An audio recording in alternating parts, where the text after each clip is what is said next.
Thanks for staying with us. So aside from my husband's birthday, today is also World Spina Bifida and Hydrocephalus Day, October 25th. Globally, it's celebrated. The day is used to raise awareness and understanding of Spina Bifida and the Hydrocephalus condition, as well as to promote rights of persons with these two conditions. Joining us to explain this better is the consultant, neurosurgeon, and head of neurosurgery unit, Lagos University Teaching Hospital, also a lecturer, College of Medicine, University of Lagos, Professor Femi Bankole. Welcome to the show. Thank you. Good to have you, sir. It's good to be here. Prof, we like professors because, we feel like we're going to learn so much from you. So tell us about this. Is it a condition? Is it a disease? What exactly is it? Well, there are actually two conditions or two diseases. Hydrocephalus is separate from spina bifida. Okay. The reason why they are joined together is because they sometimes occur together. So spina bifida on its own is what we call a congenital malformation in which children are born with this condition. It occurs when there is a defect in the closure of the spinal cord. So usually very early in pregnancy, before many women even know that they're pregnant. So we'll talk about prevention a bit later. So that happens, and the children are born, the back is not closed, sort of. So there's usually a swelling or a wound. That's what the layperson would see, either a wound or a swelling at the back. And then those children, when they're born like that, it affects the nerves and the body functions below the level for which the condition occurs. So it can occur anywhere on the back, really, mostly in the lower back, what we call the lumbar region or the lumbosacral region. So those are the most common areas. And the children may be born with weakness, paralysis, so maybe paraplegic. They may also have deformities of their foot and also difficulties controlling their bowel and bladder. So it's a serious condition, really. And sometimes many of these children also have an associated condition called hydrocephalus.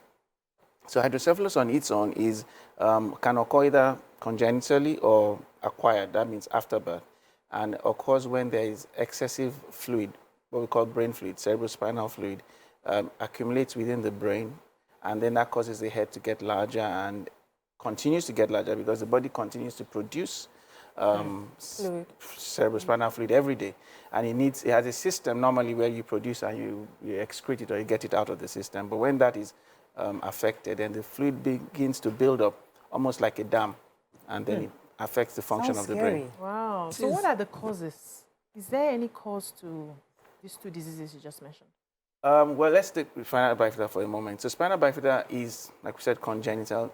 There is no known actual cause. There are some situations in which they've been found to predispose to it. That means be more likely to happen. And the most important and the most recurring factor is what we call nutrition. So nutrition, or better still, folic acid deficiency in women who are pregnant, and well, even before pregnancy, is actually the most common thing that we try and we found to be most consistent.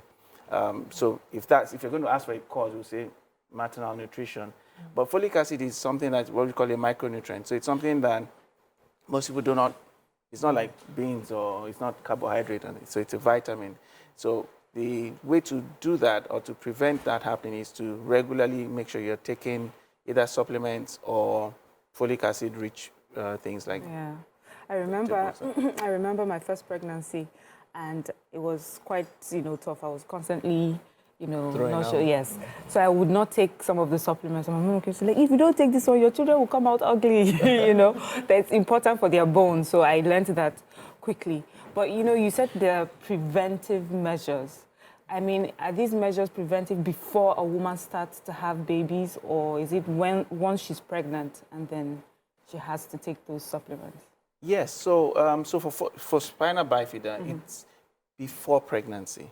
So I mean, ideally, unfortunately, naturally, most pregnancies are unplanned. I mean, people don't know I'm going to get pregnant on this date.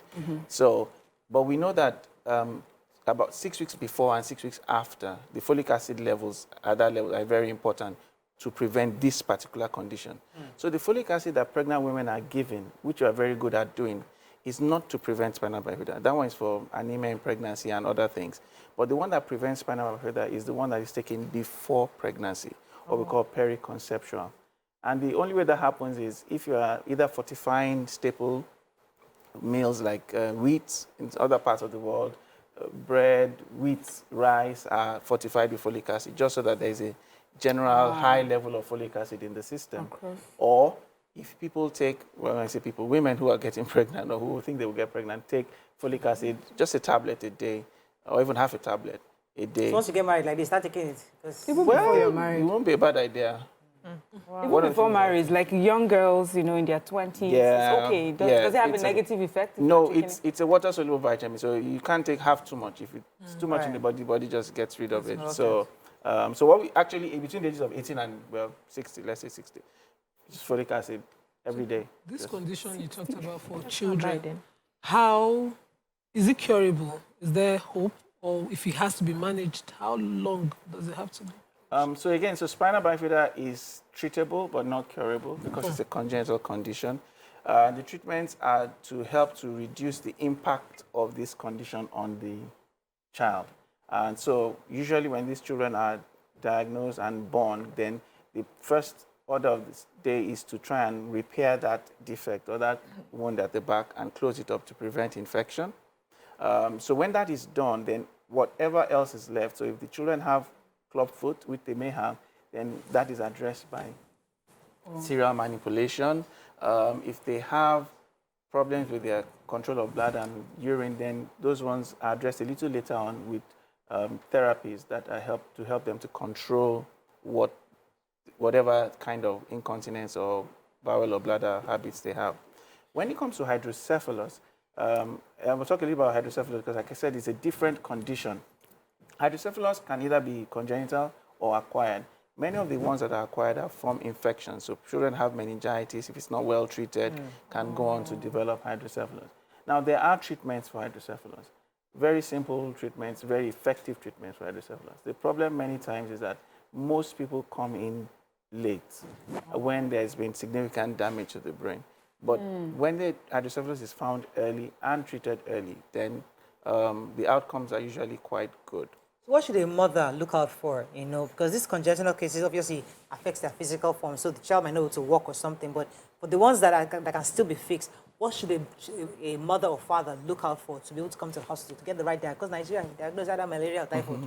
Really? Yes. Well, so for spina bifida, typically every newborn, you check their back to see if there's any swelling or wound. If there is, then that child needs to be taken to a specialist, a pediatrician or some other hospital where they are specialists, where they would know what to do and then decide. For hydrocephalus, it's fairly simple. Usually the head size of the child will be growing faster and more rapidly than it should, than any other part of the body, than the face and things like that. And many times, even I think just yesterday, somebody was saying, oh, they felt that, oh, in their family they have big heads.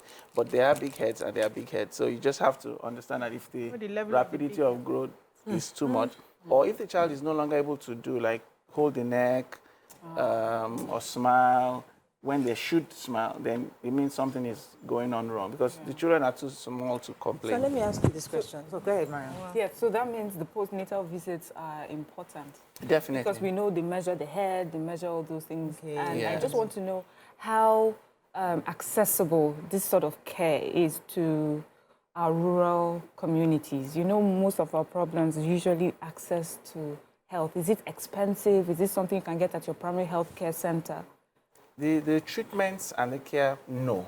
But the diagnosis, definitely. Okay. So if the diagnosis is made, then such care is usually referred to tertiary hospitals because these are really small children. Even the process of putting them to sleep and waking them up is complicated at best. You know, so they can't. It's not something that we would do at a primary health center or a general hospital. Usually, where you have neurosurgeons or people trained to put children to sleep and wake them up safely.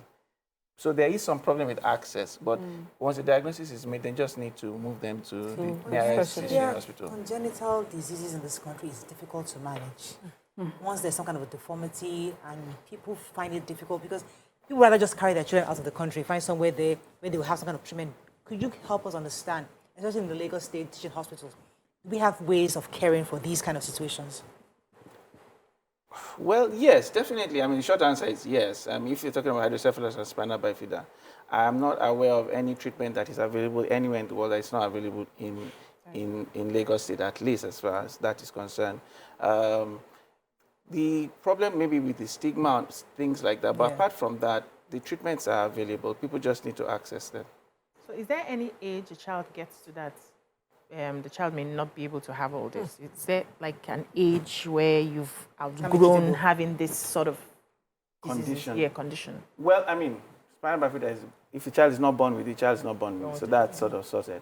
Hydrocephalus, well, the real news, whether it's good or bad, is that it can occur in adults as well. So it's not, there's no age limit to developing hydrocephalus.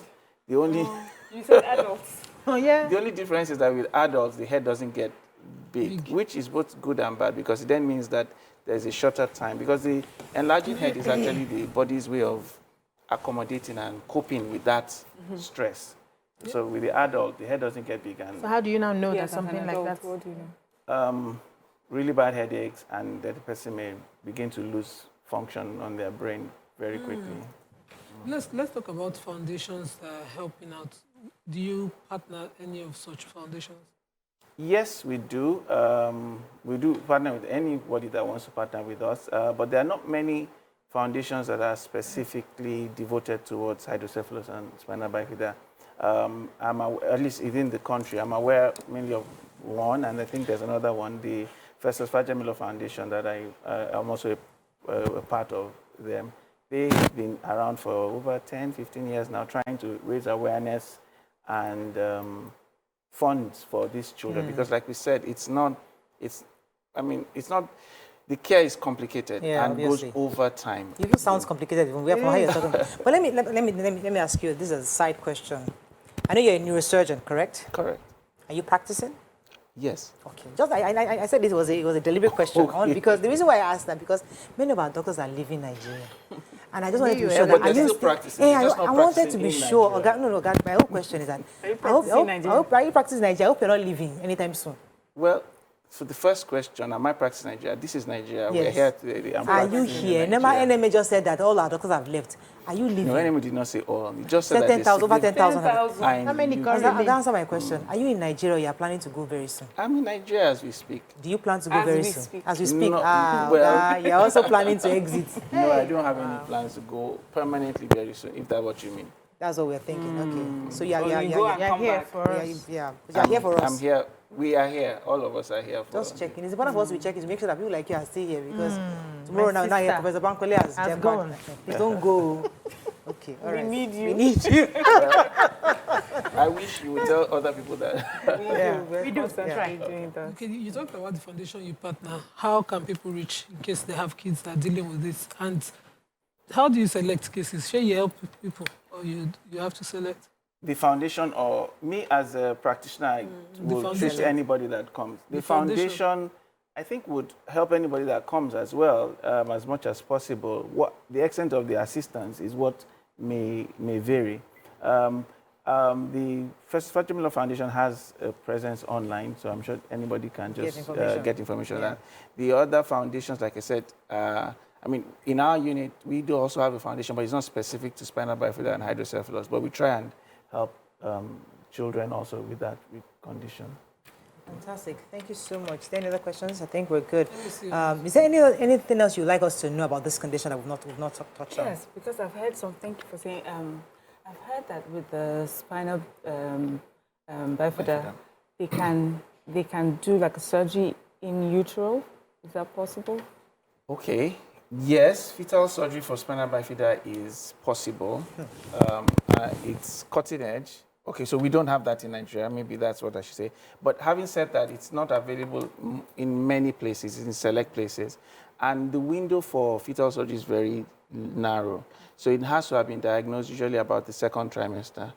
And then there's a very narrow window in which it can be offered. The advantages is that fetal surgery is what they call scarless surgery. It doesn't completely reverse the problems that may be associated, but it is thought to reduce the weakness of the limbs, and it's been found to reduce the need for treatment for hydrocephalus, because a lot of them, like 80%, would need some treatment for the hydrocephalus. So this reduces it to like 50 to 60%. Fantastic. Thank you so much, Doctor, for joining us on the show. Thank you for learning a few things about these diseases. And I hope that parents will be able to know how important folic acid is before pregnancies and even Yes. during pregnancy. I think if there's anything to take away, that is really important. Yes. Taking folic As acid. important as we take your vitamin C. I used to carry this small bottle of 100 pills, Yeah. and it was affordable. Yeah. Is there a So folic special- acid is very cheap. Very Very cheap. cheap. Yeah, it comes like cheap, 500 Yeah. Carries. tablets. You can take it for 2 years and it will cost.